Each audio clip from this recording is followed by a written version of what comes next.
একটা লোক বের হয়ে গেছে। আপনাদের এখান থেকে একটা লোক বের হয়ে গেলে সে আপনার কি হয়? কাস্টমার। আপনার কাস্টমার। মাত্র 200 টাকার বিনিময়ে অবিবাহিত সুন্দরী যুবতী মেয়েদেরকে বিক্রি করে দেওয়া হচ্ছে আবাসিক হোটেলে। এই ঘটনা ঘটছে বাংলাদেশের ঢাকায়। বর্তমান সময়ে কোন হোটেলে এই সমস্ত মেয়েদেরকে পাওয়া যাচ্ছে তা আমি আপনাদেরকে এই ভিডিওতে ভিডিও সহকারে জানাবো। হোটেলে যখন আসেন কাস্টমার গুলো কি হোটেলে ডাইরেক্ট আসেন না আপনারা নিয়ে আসেন? কারণ আমাদেরকে রুম আলাদা থাকে আর ওদের জন্য আলাদা। এই ঘটনা ঘটছে বাংলাদেশের ঢাকায়। বর্তমান সময়ে কোন হোটেলে এই সমস্ত মেয়েদেরকে পাওয়া যাচ্ছে তা আমি আপনাদেরকে এই ভিডিওতে ভিডিও সহকারে জানাবো। এবং এখানে কিছু খারাপ দৃশ্য দেখানো হয়েছে। যারা তোমরা 18 বছরের কম বয়সের তারা অবশ্যই ভিডিওটিকে ইগনোর করে চলে যাও, কারণ অনেক খারাপ দৃশ্য দেখানো হয়েছে। কি কি করা হয়েছে এই যুবতী মেয়েদের সাথে তাও দেখাবো, এবং এই ভিডিওতে রয়েছে প্রত্যেকটি মানুষের জন্য শিক্ষা। চলুন সরাসরি আমরা মূল ভিডিওতে চলে যাচ্ছি।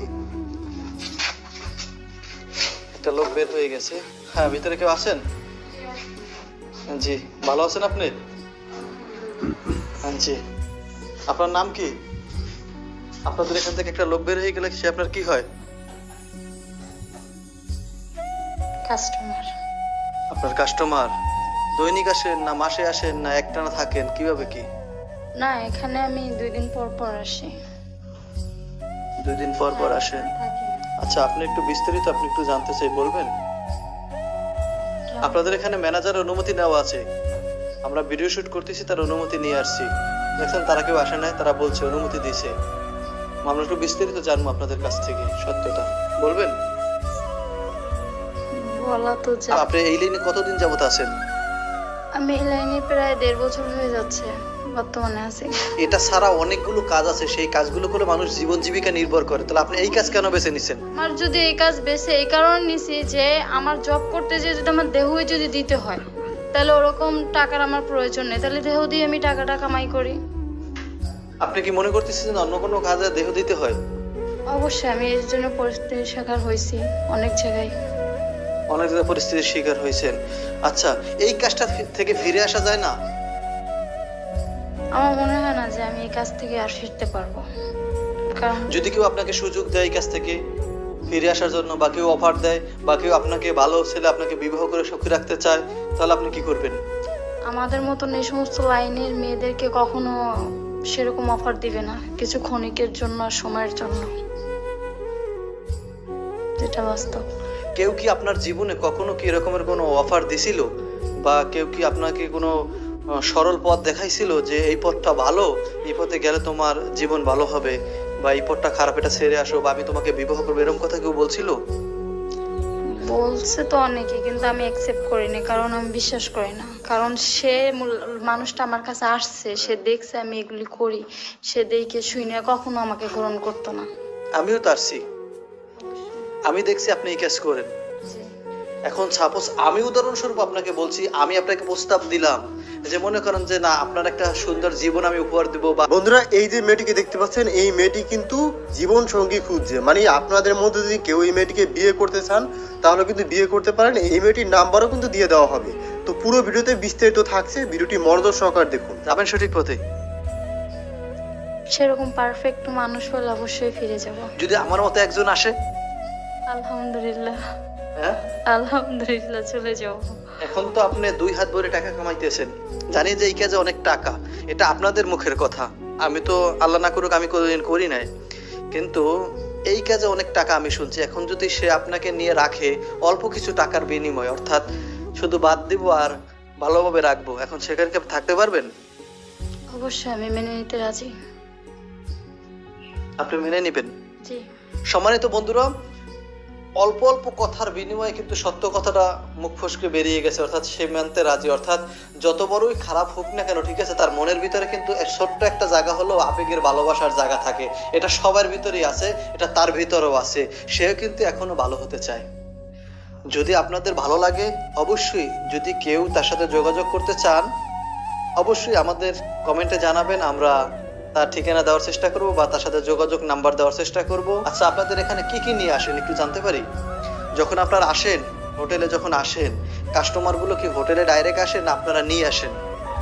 না, আমরা নিয়ে আসি না, হয়তো আমাদের পার্সোনাল কেউ থাকলে নিয়ে আসে, আর পার্সোনাল না থাকলে ওরাই দিয়ে দেয়। আচ্ছা, আমি একটু পার্সোনাল আরেক কয়েকটা কোশ্চেন করি, হয়তো আপনি মাইন্ডে নেবেন না আশা করি। আপনারা এখানে কোনো জামা কাপড় টাপড় নিয়ে আসছেন, এগুলো কি আপনাদের? হ্যাঁ, এগুলো আমাদের 3-4 দিন থাকি তো থাইকে একচুয়ালি কাপড় মানে টাকা পয়সা জমা করে তারপর চলে যাই। 3-4 দিন আপনি কত টাকা ইনকাম করতে পারেন? 3-4 দিনে মনে করেন 25-26 এরকম। 25-26 হাজার? জি। 25-26 হাজার টাকা ইনকাম করেন। ভিতরে ওয়াশরুম আছে না? প্রতিটা রুমের ভিতরে ওয়াশরুম থাকে? প্রত্যেকটা রুমের ভিতরে ওয়াশরুম আছে। ওয়াশরুম আছে আর একটা খাট থাকে? সেপারেট ভাবে। মূলত ফার্স্ট আসছি তো জানতাম না, এসে দেখলাম এই অবস্থা। বালিশ কয়টা? একটা বালিশ? সম্মানিত বন্ধুরা, একটা বালিশ থেকে একটা খাট থাকে। মানে হোটেলের ভিতরে কি থাকে?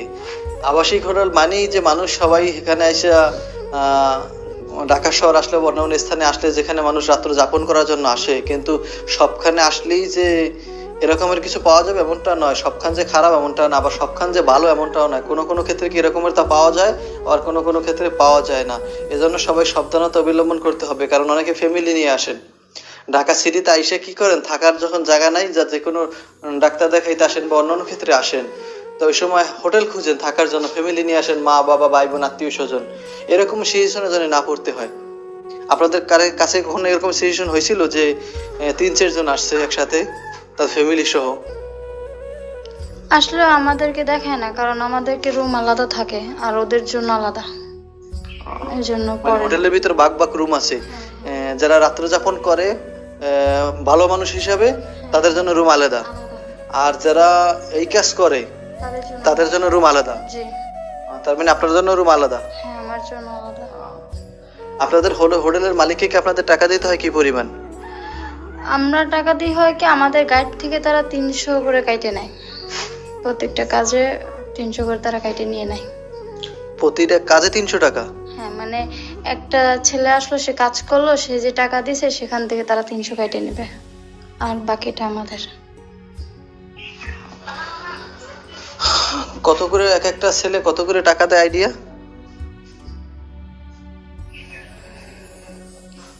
500 করে দেয়। 500? সম্মানিত বন্ধুরা, সবই তো আপনারা জানতে পারলেন। 500 টাকা দিচ্ছে, 300 টাকা হোটেল মালিক নিচ্ছে, 200 টাকা তার হচ্ছে। আসলে মূলত সব বিষয় মিলিয়ে একটা কথা হলো, সেও জান্নাত চায়, সেও এই কাছ থেকে ফিরে আসতে চায়। যদি ভালো একটা মানুষ পাওয়া যায় তাহলে সেই কাছ থেকে ফিরে আসবে। নিশ্চয়ই ফিরে আসবেন তো? জি, অবশ্যই। এখানে সোশ্যাল মিডিয়ায় কথা দিয়েছেন, আর এইটা সোশ্যাল মিডিয়ায় লক্ষ লক্ষ মানুষ দেখবে, দেখার পরে যখন আপনাকে বলবে, তার ভিতর থেকে ভালো মানুষ একজন বের হয়ে আসতে পারে। লক্ষাধিক মানুষের ভিতরে একজন ভালো মানুষ আসবে, আসার পরে আপনাকে প্রস্তাব দেবে, আপনার নিয়ে যাওয়ার জন্য বলবে, আপনার সাথে সংসার বাঁধার জন্য সে এগিয়ে আসবে। এখন আপনি সেই সংসার বাঁধবেন কিনা বা ভেঙে যাবে কিনা?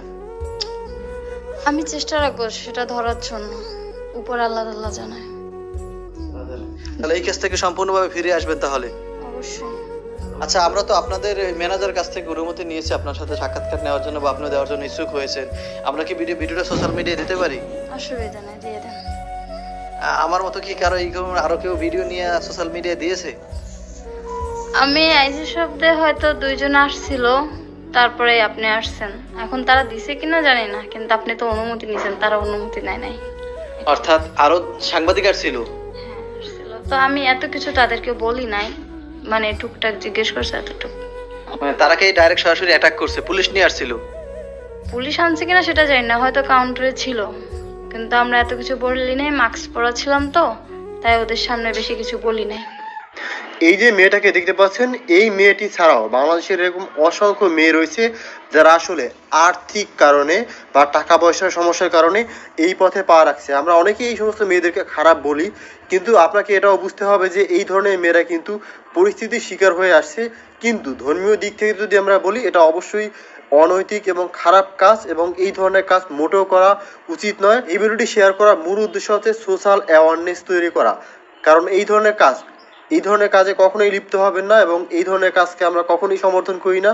আপনারা যদি জানতে চান যে এক্স্যাক্টলি কোন হোটেলে এই কার্যকলাপ চলে, তাহলে কমেন্টসে লিখে জানাবেন, আমরা পরবর্তী ভিডিওতে সেই হোটেলের নাম সহকারে আপনাদেরকে দেখাবো এবং কিভাবে হচ্ছে।